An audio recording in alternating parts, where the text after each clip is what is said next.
Guys, welcome back to another video. One thing I want to talk about real quick.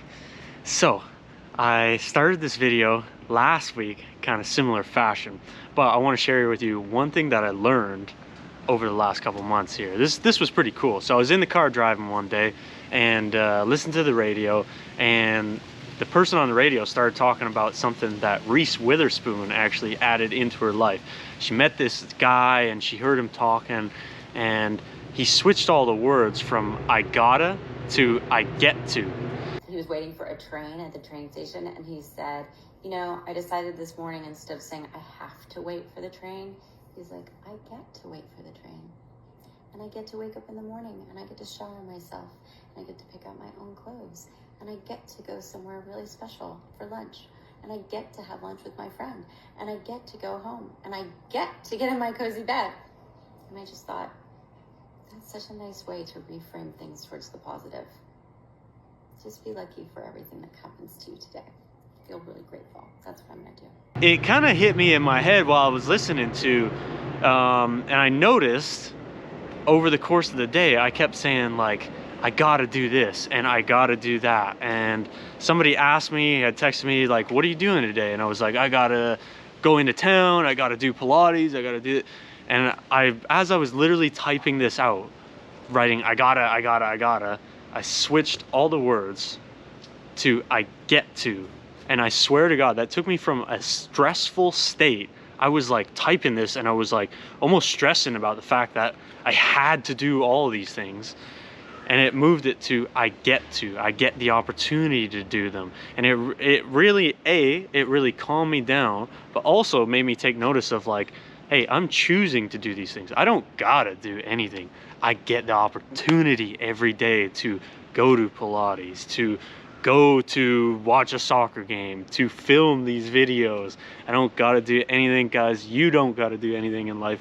You get the opportunity every single day to get up and do these wonderful things. So that's my little wisdom of the day starting off the video. If you're new here, hit that subscribe button because I am doing my first ever giveaway. 20K subscribers, raffling off this stick to a random subscriber. So make sure you hit that button. Once we hit 20K, the stick could be yours, guys. We're coming up on it. Like, we're inching closer and closer as these go on. So with that being said, guys, today's video, you've seen last week's NHL rookie camp, while what follows right after NHL main camp. So I'm going to tell you all about it, the ins and outs of what actually happens, what we feel, everything behind the scenes. So thanks again for watching, and let's jump right on into it. All right, guys, thought it was pretty fitting out here in Chicago. We found a net just where we're filming by. But what I want to start the video off today is I wrote down some points, because NHL training camp is like, there's a lot to cover. I could probably do another hour video on this of answering everyone's questions out there. I put a bunch of questions on YouTube and Twitter and things like that. But I'm just gonna run through some points of what I thought is like sticks out the most of what you guys, you know, would probably want to learn from behind the scenes. So the first kind of point that I had on here is like the start of camp. Guys reporting early, like how do you feel going into camp, who actually goes to camp. So I'll answer that last one first, like who's going to the NHL training camp. So obviously any of the guys who played on the team the year prior, if they're under contract, it'll be obviously your rookies, and you'll have some younger guys who are invited, like from the previous week from rookie camp.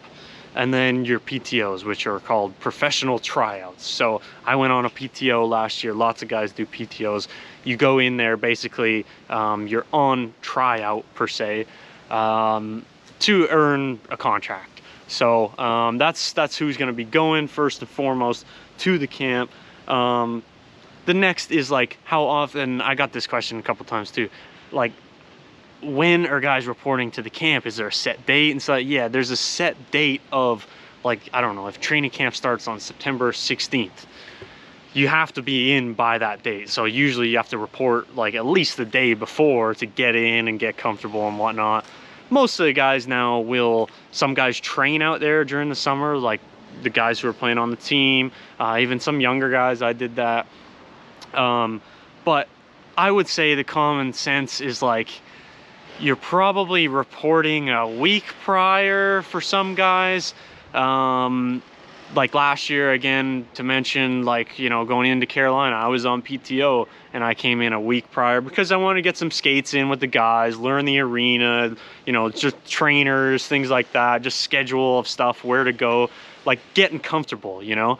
And I think guys sort of look for that. If you're a new guy coming in, you know, if you just signed for that team and you've never been there before, or even if you've been there prior, like, you know, coming in, getting settled in your place a couple weeks prior. It's not mandatory to do that, but most of the guys, I will say, do that just to get that comfort feeling and feel good going into the start of the season. Now, guys, I will say, like, how do guys feel going into the season? Because this is something that you never even really take into account, I guess, like from a fan. A fan is really excited for football season to start up, hockey season to start up. You don't really take into account of us. I can, I guess, only tell from my experience, I would always feel a little bit nervous, I'm not gonna lie.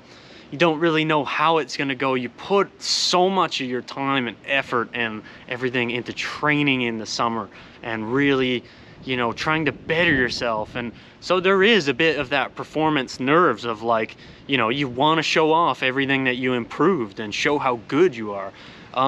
For me, it was more so a bit of nerves just because I would get that with most things. Around this time of year, September, October, it's the end of summer. Summer's my favorite time. So it's a bit of, like, you know, mood change too, with the weather turning. Like, to sum it all up, I used to get that back to school feeling. You know, that back to school feeling of like, I don't really want to go back to school. And you kind of knew that you had to and stuff. But once you get in school, once you get in, you know, in the environment of being around the guys and stuff, 1-2 days, you know, you completely lose that, and your mind kind of switches into that gear of, like, okay, like it's time to play again, which is fun.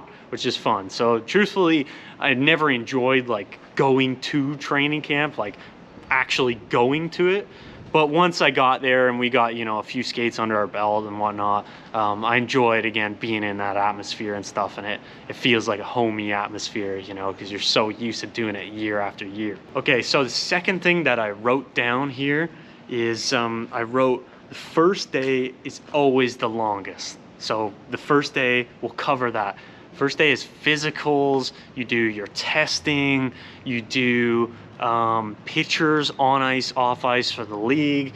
You do any sort of jumbotron or commercials, like for TV, all that. So I'll try and link up some videos and stuff like that of different guys doing stuff.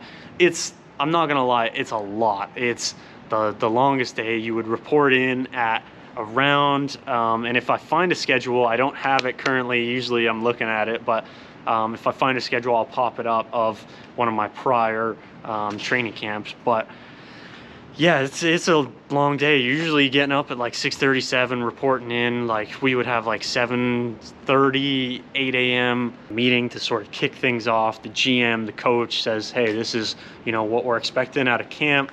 We want to see this and this improvement from the team. We're going to compete and we're going to do this and that, blah, blah, blah.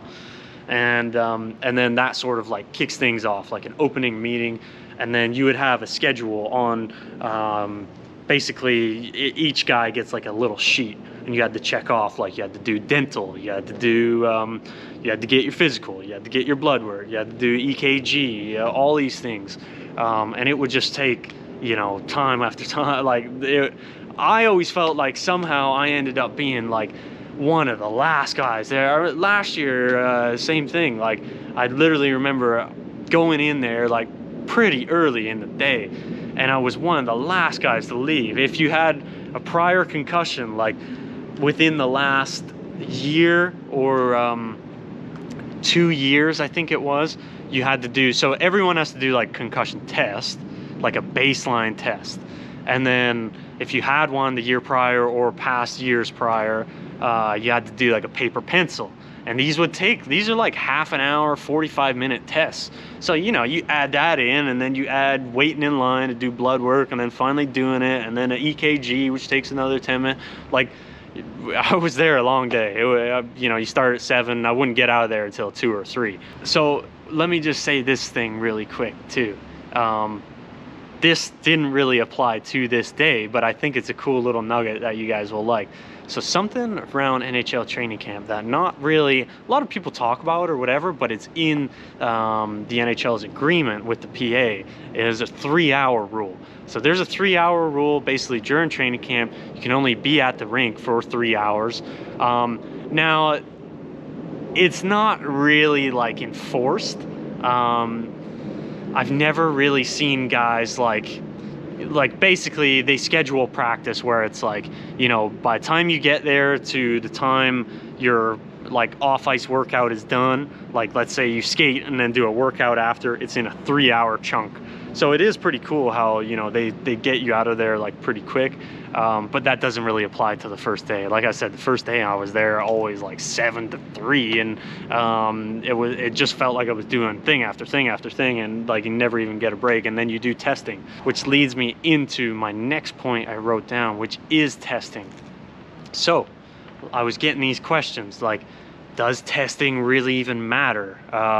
Do they use testing? Like, what do they use it for? All these kind of things. So to answer that first one, does testing really matter at NHL training camp? So, like not really, to be honest. Let me give you a little example. Actually, when I started off when I was younger, I didn't really test like well, which I told you in the NHL rookie video last week. But in Chicago, I tested, I believe, 6 out of the whole training camp. Like they rate you, whatever, if there's 50 players, 1 to 50. So I actually beat Taser, Jonathan Taze. I was 1 ahead of him. I think he was 7, I finished 6. And then in Edmonton, I finished top 3. It was McDavid and who is it? Nursey, McDavid and Nurse right in front of me. And I was 3 in the testing. Did really, really well. Did that get me extra ice time? Were they like, oh my God, we're gonna, you know, push him to the roof and we're gonna believe in him and trust it? Like, no. Did it help me? I'm sure it probably helped. I'm sure it helped Tip say to the rest of the management, like, hey, this guy, he came in prepared, like he tested awesome, he's strong as heck, you know, he's having a great camp. Like, it can be used in a really good way or a bad way, right? You know, obviously if you don't test well and all that, they could say, oh, he's out of shape, or he's this or he's that. But yeah, I did really well in a number of camps, and it was never really like, you know what, this guy tested, he did unbelievable on the VO2 or the Wingate, and let's give him all this ice time, let's play him with McDavid. That doesn't really happen. So that's what I'll kind of say about at least the testing portion. I will say quickly, you know, what's like, are certain camps harder than other camps? Yes and no. Like, it was interesting. I'll give you an example. Basically, like last year in Carolina, it was funny because before I went there, I actually had multiple guys who I reached out to who had played in Carolina and stuff, and they were like, oh, Brendan Moore's like, he's a hard coach, he's this, he's that, he's so structured, and it's gonna be a hard camp, and the skate test is hard, and this is hard, that's hard. I went in there, I loved it. I loved it. I thought it was so straightforward and very forward. I think like everyone does it a bit different. In Edmonton, I always thought Tip ran a great camp in both Edmonton and Phoenix. I had some probably ones like Chicago was okay, but yeah, everyone runs it a little bit different. Sometimes they split you up into 2 teams, sometimes there's 3 teams of guys, sometimes the camp is bigger, sometimes a little bit smaller group of guys. Like again, last year in Carolina, it was like basically 2 teams, and what they did was, it was like one team was pretty much the team of guys. Like, they pretty much had their Carolina team on one, and then the other was like younger guys and PTOs. And you could kind of like writing on the wall see, okay, well, the other group is their group, you know? But like I said, everywhere, that wasn't everywhere, you know, and it depends. Maybe that was just that year for Carolina. They didn't have an American League team, so they needed more PTOs, things like that. Yeah, so it's interesting, guys. Like everyone runs it, like I said, a little bit different.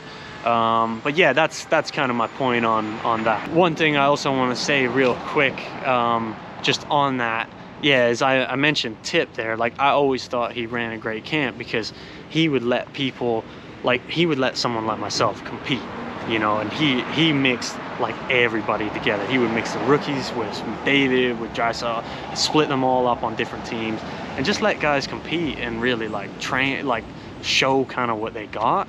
And that's kind of like what you want ideally, obviously, if you're going into a place, right? Okay guys, so I had on this next one, what are they looking for? Like make or breaks. I think generally what they're looking for from their overall consensus of all the camps that I've been to, which was from 18 to 28, so basically 10 years of NHL training camp, they're looking for you to compete. They're looking for you to kind of show what you got. Is a practice gonna make or break? No. I mean, if you're a signed guy, if you got a 3-year deal, a 4-year deal, or something like that, like I think a lot of, like, basically these days for the NHL player, it's not much of a worry. You know your contract is there, so you know you ain't going anywhere. Basically, you're looking to get your feet wet, get into some games and play. Get your kind of cardio obviously going a little bit more competing wise. But I mean, ultimately, like talking from more of a circumstance of like I felt like quite a few times I was like competing, like went into Edmonton, like earned myself a job last year, PTO, like going in when I was young, you know, a young guy going in, like the competing part of it as we cross the road here. Yeah, I think ultimately like you can stand out in a really good way or stand out in a bad way too, like in practice, you know, and stuff like that, where like, yeah, I think they can see maybe like a younger guy, if he's getting bullied around in practice, then maybe they're like, you know, maybe he's not as ready as we thought. But the thing that counts the most, which I will say, is not really got to do so much with the training camp. Like if you did terrible on the testing, you didn't really, you know, fare well in the practices, but you went out in the preseason and did well, then it sort of overrides everything. So training camp is really so-so of like, you know, it matters, but it doesn't in a way. Like it's hard for me to explain. I hope you guys are sort of following, because what overrides it is preseason games. If you go out in the game and they're like, oh my God, this guy's unbelievable. He don't really have it in practice, but in the game, like, damn, you know, maybe we can improve him in practice. Like that's what they would be thinking, right?